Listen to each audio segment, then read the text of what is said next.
Good afternoon, ladies and gentlemen. Welcome. And after a long time of waiting, here we are for the WWSCOC Valvoline Classic Series. And oh boy, this racing series is going to consist of 28 drivers for 5 races, and the point system we will be using will be the Formula 1 points system. So, if you're in first place, you get 25 points. Second gets 18, third 15, fourth is 12 points, fifth gets 10 points, 6, 8, 7, 6, 8, 4, ninth 2 points, 10th place gets 1 point. So the top 10 in points would get, points at the moment. So at the moment, if the race were to stay like this, our leader and our current pole sitter, Johnny Gardner, would be leading the points, and then next to him would be PJ Williams in the 43 from Richard Penny Motorsports. Then you have the 6 of Derek Engel in third, and next to him is the classic man himself, James Qualls, who always likes the classic NASCARs. In fact, some of his racing leagues use the classic NASCAR mods. Then you have Zach Hamlin in the 21, and next to him, Nick Pericles, and Cole Daly and Jessica Sheldon in the Bill Elliott Coors 9 car. And rounding out the top 10, it's Ian Della and Joshua Michaels. Drivers, start your engines! So at this current moment in time, these guys, if there was to be a rain delay, they would get 10. They would be the top 10 in points, and they would all have points. And it's amazing to see the Ernie Irwin car and the Dale Earnhardt car together, close side by side. I was worried a bit before because my game was lagging a bit, and I wasn't so sure if it was going to cock up again like I tried recording the Rockingham race. So if it does lag like it did, but at the minute, it's looking pretty good at the minute. Hang on, let's change to a different camera angle.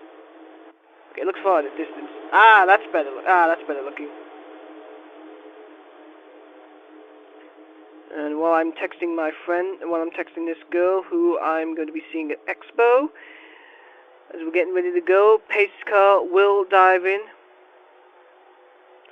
Pace car dives in. Now.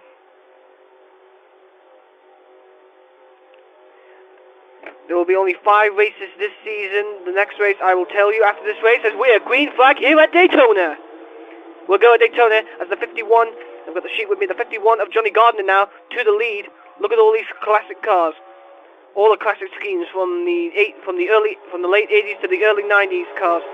You got the Lumias, you got the Pontiacs, you got the Thunderbirds, you got the Oldsmobiles. All the classic good NASCAR drivers and their legendary schemes. That's the 51 now. 51 of Johnny Gardner goes to the high side.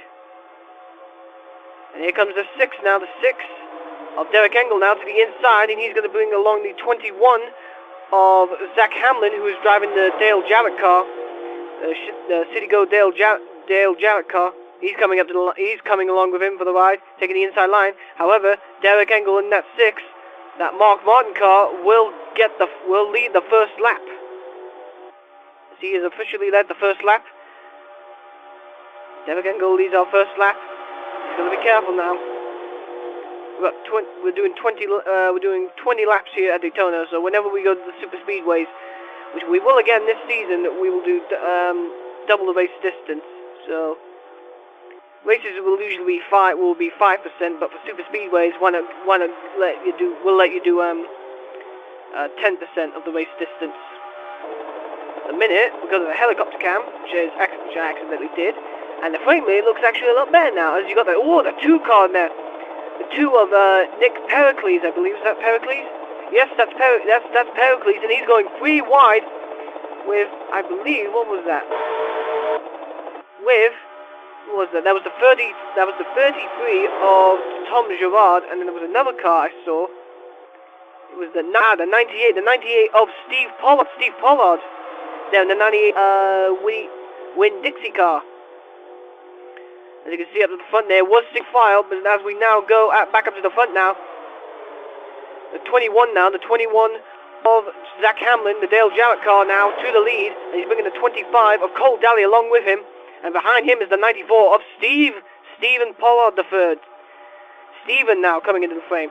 Now let's take you on board. Now I know I'm going to click roof cam, but however, it gives one of the best looking interior shots I've ever seen.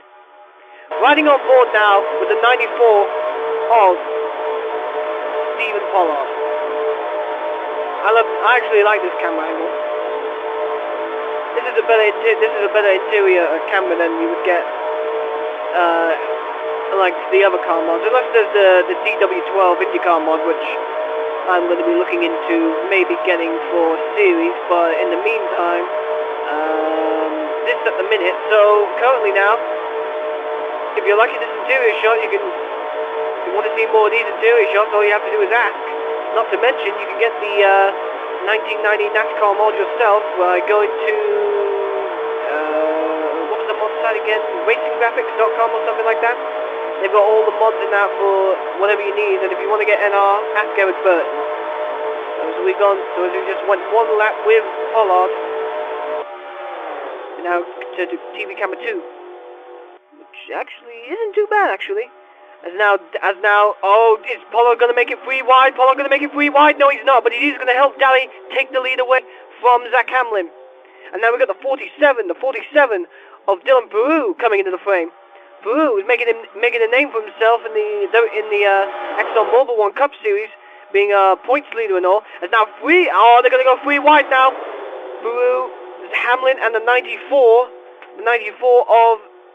Oh wait, hang on, no, sorry, my mistake, the 90, wait, that's the 97, oh wait, the 97 is Stephen Pollard, the 98, which is 2 cars behind, wait, hang on, let me get to it first, there, the 98, I apologize, that's not Stephen Pollard, that's Robert Wagner. Robert Wagner is driving the 98 Winn-Dixie's car, and he's now passing the 5, and the 94, he's passing the 5 of Chris Washer and the 94 of Stephen Pollard III. They now have to go to the high line. As Cole Daly now is now taking the lead. He takes the lead. We've completed 7 laps so far, so at the minute, no cautions, thank goodness. Because really, we do not want to see a caution happening in this race. Like a bit of close pack racing. And if you're expecting pit stops, I put the the fuel and tyre consumption rate to 2 times instead of the usual 4. So at the minute, it's all going quite well so far. As now up to the lead now, the 98 of Robert Wagner now to the lead. As now we got the 46 Superflow car of Kyle Matthews now to the lead. Kyle Matthews, who is driving the 48 Jimmy Johnson's low car in the Exxon Mobil 1 Series. He's now transferring his talents over to the Valvoline Classic Series. As now we got the 14 now. The 14 Copenhagen AJ Ford car being driven by Ty Norton. Ty Norton now coming into the fray. Ty Norton has had a bit of dismal luck in some of my series, but maybe he can shine in this one as he's driving the legendary Copenhagen AJ Ford car. One of the greatest NASCAR North American drivers ever. The man to have won in NASCAR, IndyCar, and whatever name attached to car.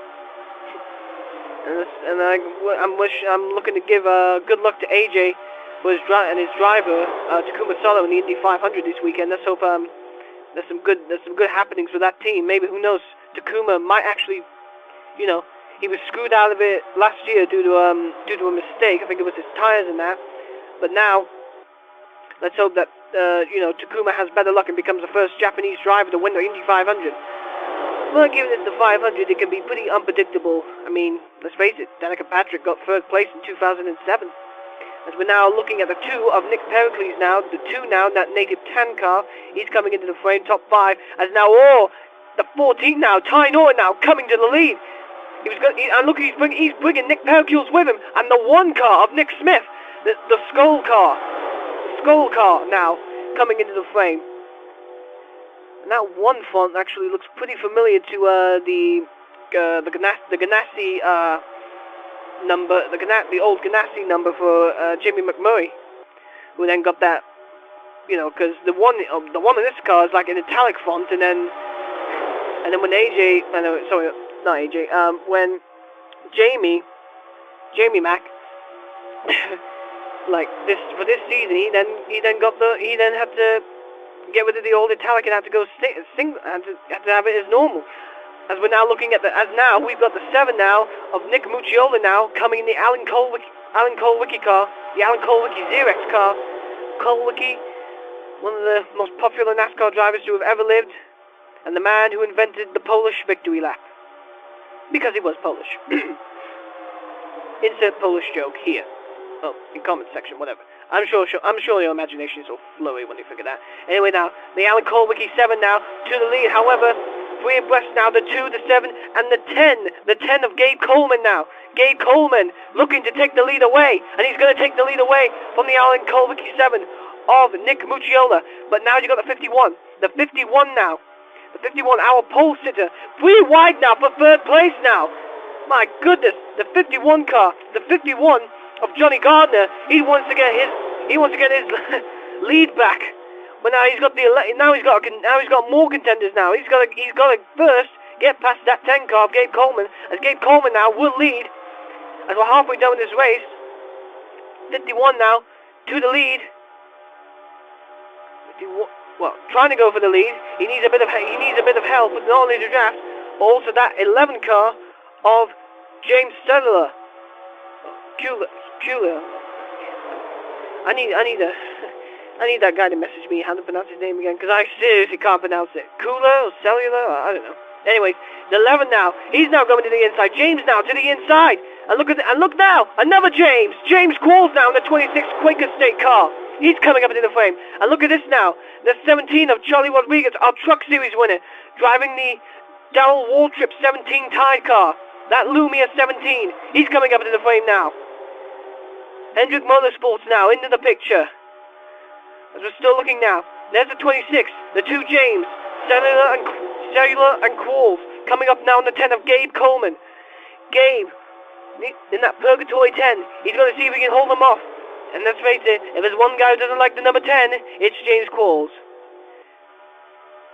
And half of you know the reason why. For the rest of you, ask him on Facebook. As James now has elected to go to the high line, that's a bad move there, because now James Cellular, the 11 now, has gone to the lead, and he's brought the 17 of Johnny Rodriguez with him. And look who's coming back into the frame. The 6th car of Derek Engel, the Mark Martin car. And look, there's the 1 car.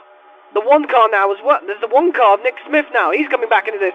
There's a new contender into this now. The 27 of Seth Cole, Mr. NNSCOA, driving the Miller Genuine Draft car. He's coming into this. The 43 of PJ Williams and that Richard Petty 43. That's coming back into the frame now. The SDP as well. Let's go for the field. There's the Ernie Irwin 4 of Joshua Michaels. He's coming back into this now. And let's have a look now. We've got the 8 of Levi McIntyre driving the Snickers car. And then here comes Jess there in the Bill Elliott 9 calls forward Thunderbird. Thunderbirds or go? I always want to say that. And there's the 36 of Christian Masters. He's here. And then you got 5 of Chris Washer there in the Levi Garrett car, which I believe was driven by Bodine, Jeff Bodine, Todd Bodine, either way, but the Bodine. There's the 21 there's the Dale Jarrett 21, and you got there the 57 of Dion Scott in the Heinz 57 car. He's going to get 3 wide now with the 47 of Dylan Peru and the 94 of Stephen Pollard III. You got all these drivers in the back end. Look, look who it is. It's the free car. We all know what he's like at Daytona. Not the driver, but you know what the free car is like at Daytona. It takes him 20 years to win a race, and then 2 years later he dies. Ooh, dropped the bollock there. He did. Anyways, the free car now in the back, going 3 wide, maybe, and then you got the 97 of Steve Pollard now driving the Cornflakes car. Probably one of the most interesting schemes I've ever seen on a NASCAR. It's very simple, if I can put it that way. Anyways, back with, who was at the front? Was it? Let's go to Jess Shelton for a minute. As they're going, oh, close, oh, Jesus. Oh, no, I thought they were going to make a 4 wide. The Mark Martin car, the 6. I thought the 6 was going to go 4 wide, but no, he did not, thank goodness. As they're all still bunched together, thank God. That's the 1 car now of Nick Smith to the lead. And we haven't got that long to go, folks. Only 4 laps remaining. 4 laps left to go. It's all or nothing now. And the field has actually split away. The field is split. What's going on? The field is split for some reason. Dion Scott's all on his own. The 20 and the rest of these lads, they're all separated for some. There must have been something. One of the cars must have slowed down. But as it stands now, this pack right here is going to be battling it for the win, for the first win of the season. Whoever wins this race gets 25 points. And now we got pit stops now. Pit stops are happening. I was wondering when I didn't know if pit stops were going to happen with on the 2 times consumption rate, but now it looks to be that way. As now we got people coming in the pits as the first car into the pits was Levi McIntyre, and there's just getting a little close there. And we'll go back to the front now because when they cross next time by, in fact, who's the leader? Well, the 43 is the leader, PJ Williams. If he comes down in the pit, PJ comes in the pit, then it's gonna be a mad finish to the. It's gonna be a mad way to end the race because I don't know what's gonna happen at the 43. Because technically, if that car crosses the line, it's gonna. Oh, here we go. That 43 versus the 10. 2 laps to go. Here we go. The 43 of PJ Williams versus the 10 of Gabe Coleman. Yes, Gabe Coleman. Yes, new into my series. He's into the frame now. And you got the 7. And there's the 17 of Charlie Rodriguez there. And there's the 5 of Chris Washer. They need to hook up together. And there's the 20. There's the 26 of James Qualls getting off pit road. But my question is, do these two have to pit, or have they played strategy very carefully? I don't know what's going to happen. They're looking both low. There's the next car ahead of them. Are they coming in the pit? They're not coming in the pit. Here we go. White flag displayed for PJ Williams now. Can the legendary 43 go back to victory lane at Daytona? One way to find out. But can Gabe Coleman pull out something out of the bag? He needs to get past the 43 now. He needs to pass on this backstretch into turn 3. What's going to happen now? He's making the pass. He's made the pass. He's going to make it. Oh no. Oh no. The 43 is in fuel conservation mode. It's gone into fuel conservation mode. And here it comes now. Gabe Coleman coming out of turn 4. Winning the first Valvoline Classic race. Race 1 out of 5. It goes to the 10 of Gabe Coleman. And he can coast it across the line because he wins. He wins. Just as this car was going into fuel conservation mode. And yeah, he timed that perfectly because guess what? Hear that? You don't hear anything because he just ran out of fuel. He ran out of fuel coming to the line. He ran out of fuel. Taking chances, and they gambled good. And we got other drivers running out of fuel now. The 27 is Seth Cole, the 5 of Chris Washer, the 51, the 47 and 94, they all ran out of fuel. And there's the rest of this pack coming across the line to finish. So, where's the 10? What's it? Oh, okay, that was the Alan Cole wiki car. Okay. The 10 car of Gabe Coleman. Wow. What a finish. Okay, so, right. Let's find out what happened with the official results. So, the 10, so average speed was 199.90, nearly 200 miles an hour. The average was around for Gabe Coleman because he was the one. He and PJ Williams were the only drivers not to pit. However, I think PJ came down. Oh yeah, PJ did actually come down and pit. PJ came down and pit, but could have gotten second, but ended with a top 10 finish. So PJ Williams is technically in the points standing. So with that being said, Gabe Coleman is our winner. He will get the full 25 points. Second was Charlie Rodriguez. He will get 18 points for being a second. Third was Chris Washer. He gets 15 points. Nick Mucciola for fourth. He gets 12. Cole Daly. He gets 10 points. Seth will get 8. Stephen Pollard, he will get, let's see, he's 7th, so he will get 6 points. 8th was Dylan Peru, he gets 4 points. 2 points to Johnny Gardner, and 1 point to PJ Williams. And then there's the other drivers here that had to make pit stops. They had to make pit stops because they could not continue on fuel. I don't think they wanted to gamble it, but unfortunately they do not get any points. However, there's 4 more races to go, so every driver in the field hopefully should get points. And if not, so anyways, That's the top 10. So the top 10 get points. So I'll announce the rest of the field. So 11th was Jessica Shelton in the 9 car. So she was she was 11th. Yeah, I'm sounding like Trent Dunham. Jamone. Ow! 12th was Levi McIntyre. 13th Nick Smith. 14th Joshua Michaels. 15th James Cellular. 16th Kyle Matthews. 17th Dion Scott. 18th Tom Gerard. 19th Stephen Pollard. 20th was Zach Hamlin, so that rounds out the top 20. Then Nick Pericles is 21st. 22nd is Christian Masters. 23rd Ian Dutter. Ty Norton 24th. 25th Robert Wagner. 26th Derek Engel. And then the only car to be placed one lap down was James Qualls. So the 26th finished in 27th.